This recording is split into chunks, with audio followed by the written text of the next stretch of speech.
எஸ்மின் அக்னோ பாணி கிருண்ணாதி ச கிருஷ்யான்னார் ராக்கியாயனர். எந்த அக்னியில பாணி கிரகணம் பண்றோமோ அது கிருஷ்யாக்னின்னு பேரு. அந்த அக்னியிலேயே ஆதாரம் அக்னிஹோத்திரம் வைஷ்ணதேவம் எல்லாம் ஆரம்பிச்சுடணும்னு விட்டார். அந்த கல்யாண அக்னியிலேயே உடனே விவாகோத்தர க்ஷணமே வைஸ்வதேவாதிகள்லாம் விதிக்கப்பட்டிருக்கு. ஆத்துக்கு அழிச்சன் வந்துட்டாள் பரமேஸ்வரன். தாட்சாயினியே அழிச்சன் வந்து வசிச்சுட்டு இருந்தாள். கொஞ்ச நாள் கழிச்சு ஒரு விஸ்வசிருட்டுக்கள்னு உலகத்தை சிருஷ்டி பண்ற மகான்கள் எல்லாம் வேதத்துல சொன்ன கதை.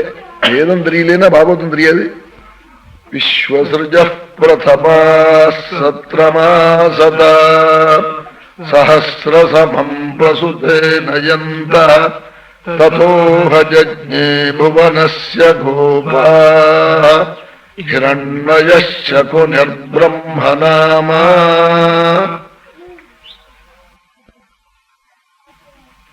விஸ்வசிருட்டுக்கள்னு உலக சிருஷ்டியர்த்தமாய் யஜ்ஞம் பண்ணினாள் சில மகர்ஷிகள். அந்த யஜ்ஞத்துக்கு எல்லாரும் வந்திருந்தாள். பரமேஸ்வரன் வந்தா, பிரம்மா வந்தா, எல்லாரும் வந்தாள். பெரிய சமாஜம், மகாமகம் மாதிரி. அந்த பெரிய சமாஜத்துல எல்லாரும் வந்து உட்கார்ந்ததுக்கு அப்புறம் தட்சன் வந்தான். அவன் பிரஜாபதிகளுக்குள்ளே பிரதமஸ்தானத்தை வகிக்கிறவன். அவன் வந்ததே எல்லாரும் வந்துருக்காள். லட்சம் வந்ததே 2 பேர் வந்திருக்கு இல்லையா.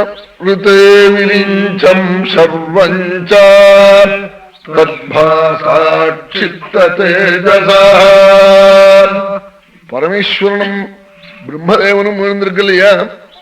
பிரம்மா அப்பா தட்சனுக்கு அவர் எழுந்திருக்கல. பரமேஸ்வரன் மாப்பிள்ளை அவர் எழுந்திருக்கல. அப்பா எழுந்திருக்காது. அவனுக்கு கோபமா இல்லையா. ஏதோ போனா போறார் கழவர்னு விட்டுவிட்டான். பரமேஸ்வரன் எழுந்திருக்காது, கோபம் வந்து விடுத்தான். உடனே பார்த்தா அப்படி முத்தும் பார்த்துவிட்டு சபையில கூப்பிட்டு சொன்னான்,